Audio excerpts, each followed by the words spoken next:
Londres, Genève, Zurich, Liège, Genève encore, puis retour à Londres, et maintenant Berlin. En plus de ça, cette affaire prend des proportions inquiétantes puisque même le directeur du laboratoire de recherche rattaché au Neues Museum de Berlin a été retrouvé mort chez lui. 2 victimes. Et pas des moindres.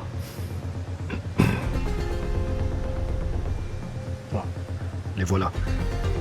Messieurs, madame, inspecteur Schweizer d'Interpol, je vous remercie d'être venu aussi rapidement que possible. Alors maintenant, ça y est, c'est Interpol qui est en charge de cette affaire? Nous aurions dû l'être depuis plus longtemps, depuis l'assassinat de M. Sterling à Genève, mais dès que nous avons trouvé votre nom, M. Poirot, nous avons pris l'affaire en main. Hein? Pourquoi? Nous en discuterons au poste. Si vous voulez bien. Bien sûr. Entrez. C'est notre salle de réunion. Prenez un siège et installez-vous. Klaus, mets-toi au vidéoprojecteur. Oui, j'y vais.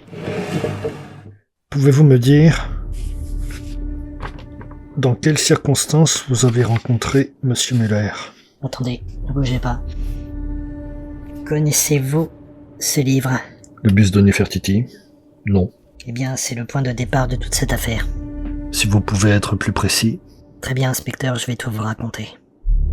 Et Poirot se mit à relater tous les faits, depuis la visite du docteur Hans Müller à leur domicile, jusqu'au coup de téléphone de l'inspecteur Schweizer.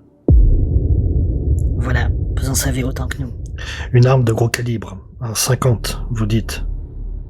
Je pense que nos services balistiques seront d'accord avec vous, monsieur Poirot. Est-ce que le corps a été bougé, comme celui de monsieur Sterling? Non, et personne n'a eu le temps de nettoyer quoi que ce soit. Si vous voulez en juger par vous-même, Klaus, c'est le moment, vas-y. Ok. Voici les clichés pris par nos services sur la scène de crime. Je savais qu'un calibre 50 faisait un tel dégât, mais... Waouh, c'est une boucherie. Je ne vous le fais pas dire, ils ne lui ont laissé aucune chance. Donc vous confirmez l'hypothèse de plusieurs hommes? Oui, et là nous avons des témoins, et une chance de retrouver la balle. Allez-y, dites-nous. Tout comme à Genève, d'après vos observations, monsieur Poirot, une fenêtre était ouverte. Klaus, cliché suivant. Ok, vas-y. Vous voyez la fenêtre dans l'axe du cadavre est restée ouverte. Nos meurtriers n'ont pas eu le temps de la refermer. Comment ça, il serait parti précipitamment? Oui, bien que l'avenue soit large, la balle est allée se ficher dans la maison de l'autre côté de la rue, à Bundesstrasse. C'est cet homme qui nous a appelés et avertis d'un coup de feu. Il s'est précipité à sa fenêtre et a vu 2 hommes sortir en courant, monter à bord d'une voiture et s'enfuir sur les chapeaux de roue. Notre service balistique a mis la main sur la balle. C'est bien un calibre 50. Et tout comme vous le supposiez, monsieur Poirot, tiré par un 500 Smith & Wesson Magnum. Les rayures sont caractéristiques. Et vous pensez que tout ça est dû à cause de ce livre? Bien, vous voyez un autre lien? Non, à vrai dire. Le meurtre de Sterling et celui de Muller, s'ils sont liés, ne peuvent l'être qu'à cause de ce livre. Du coup, que suggérez-vous? Maintenir notre plan. On va essayer de se rapprocher de ce monsieur Wildung et voir ce qu'il va nous apprendre. Très bien, très bien. De quoi auriez-vous besoin? Nous voulons nous faire passer pour des journalistes auprès de ce monsieur. On assurera votre couverture. Nous lui adresserons un mail demain, lui demandant un rendez-vous pour ce vendredi, ça lui donnera le temps de réfléchir. Très bien, je m'y mets. En attendant, si vous le permettez, j'ai un coup de fil à passer. Allez-y, vous pouvez y aller.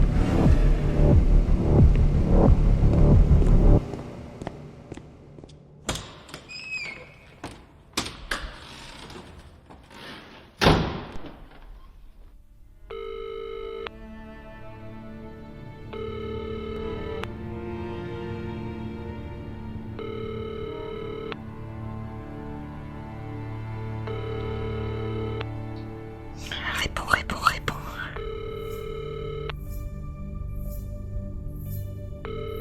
Allô, Edgy? Oui. C'est Poirot à l'appareil. Oh, monsieur Poirot. Alors, comment allez-vous? J'espère que je ne te dérange pas, mais j'ai de nouveau un service à te demander. Allez-y, je vous écoute. Je suis sur une nouvelle affaire en ce moment qui nécessite de nombreux déplacements. Tu m'avais bien dit que tu as déjà travaillé en Égypte par le passé, non? Ah oui, mais ça remonte il y a quelques années, vous risquerez d'y aller, c'est ça? C'est ça. Enfin, pour l'instant, je n'en sais rien. Je vois. As-tu gardé des contacts, notamment au Caire? Oui, bien entendu, si vous voulez, je vais contacter mes connaissances afin qu'ils se tiennent prêts au cas où vous devez vous y rendre. Merci encore, Edgy. Et après, je vous enverrai les coordonnées d'un certain Hassan. J'ai gardé de très bons contacts avec lui si vous devez vous aventurer au Caire. c'est l'homme qu'il vous faut. Merci beaucoup pour tout. Prenez soin de vous, monsieur Poirot. Toi aussi. Merci encore, mon ami. Poirot et toute la troupe sont dans leur hôtel, quand tout à coup... Poirot, réveillez-vous. Ah, qu'y a-t-il? Venez. Mais vous pouvez pas me le dire, là? Non, parce que ce que je vais vous dire vous fera lever de toute façon, alors... j'anticipe. Ah, vous avez une réponse au mail. Ok, bravo, Poirot, et c'est pas tout. Et il a refusé. Punaise, mais c'est vraiment pas du jeu avec vous. Mais vu votre mine, c'est facile à conclure. Je n'y peux rien si vous êtes si expressif. J'arrive. Donc j'avais en partie raison. De toute façon, il fallait bien que je me lève. On vous attend à côté. Ok. Bonjour les amis. Bonjour Poirot. Alors, vous avez vu? Non, mais j'ai deviné que ce cher monsieur Wildung refuse de collaborer. Du coup, mon plan tombe à l'eau. Je peux voir son mail, s'il vous plaît? Allez-y. Alors... Ouais. C'est bien ce que je pensais, il ne donne aucune justification. Vendredi. C'est demain. S'il refuse de répondre à nos questions, on ne sera pas plus avancé. Qu'il ne veuille pas nous répondre est une chose, mais les raisons qui l'en empêchent en sont une autre. Ce qui veut dire... Feignons que nous n'avons pas reçu de mail.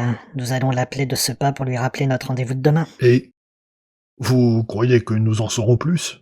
Bien sûr, de vive voix dans une conversation, soit il lâchera une info, soit il va nous raccrocher au nez, mais vu le gaillard, je crois qu'il lâchera une info.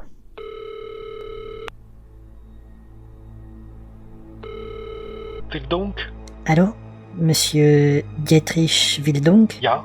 Bonjour monsieur, je me permets de vous contacter pour vous rappeler notre rendez-vous de demain sur l'affaire Nefertiti et... J'ai envoyé un email dans la soirée et je refuse catégoriquement de m'entretenir avec vous sur ce sujet car autrement j'aurai de grandes difficultés, comment vous dites, problèmes, voilà. Des problèmes? Mais vous n'avez rien à craindre de nous, monsieur. Mais ce n'est pas avec vous dont il s'agit. Mais je... Restons-en là, monsieur, s'il vous plaît. Je vous souhaite une bonne journée. Très bien, monsieur Wildung. Auf Wiedersehen. Bon. Eh bien voilà, nous en savons plus. Quelqu'un lui met la pression. Sûrement les deux sbires qui sont allés voir monsieur Sterling. Et du coup, j'espère qu'il ne court aucun danger. Je ne crois pas, il ne nous a rien dit. Mis à part qu'il allait avoir quelques problèmes s'il parle. Et d'après vous, ça suffira à le mettre à l'abri. Nous devons changer notre approche. J'irai bien faire un tour au Neufs-Museum, pas vous? On est sur place après tout, ça vous dit? Je crois que votre téléphone a sonné, Poirot. Merci, Jap. Alors qu'en dites-vous? Moi, ça me va. Moi aussi. Eh bien, à l'unanimité. Très bien. Allons nous préparer. Psst. Comment le trouvez-vous, Poirot? Quoi, comment ça? Eh bien, il a reçu un texto et il s'est précipité dans sa chambre. Quoi, vous pensez qu'il prépare quelque chose? Avec lui, sait-on jamais. Un texto d'Etché. C'est bon, j'ai pris contact avec Hassan. Vous avez son numéro 6 juin et il vous attendra au Caire si jamais vous avez besoin d'y aller. Merci, Etché.